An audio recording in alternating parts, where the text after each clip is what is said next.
Businesses subject to payroll tax will welcome the news that the tax-free threshold has been lifted from $650,000 to $700,000, effective from 1 July 2021, generating savings in their overall annual tax liability. As for regional businesses, there's an added bonus with a decrease in the rate from 2.02% to 1.2125%, brought forward to 1 July 2021. From this same date, Victorian businesses with a payroll tax liability of $100,000 or less are smiling in the light of the reduced compliance burden resulting from the announcement that they can now move from monthly to annual reporting, whereas previously this only applied to businesses with a payroll tax liability of $40,000. Now, on the other hand, the introduction of a mental health and wellbeing levy as a payroll tax surcharge on top of the primary payroll tax liability rate of 4.85% will impact medium-sized businesses at a time when they are just beginning to recover from the impacts of last year's lockdowns.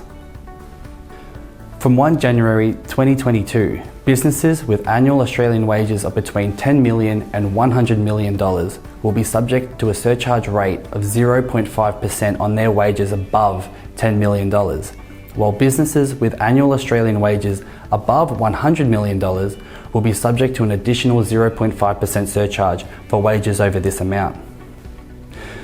Now, as a business and an employer, Pitcher Partners absolutely supports initiatives directed towards additional funding of mental health services. It's vitally important that we have a healthy workforce and population more generally, and that anyone suffering from a mental illness gets the appropriate support and care that they need.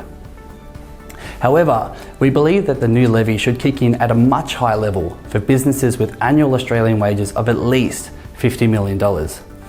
Businesses with wages below this level have less capacity to absorb the cost of the levy, and we need to encourage them to continue growing and employing new staff.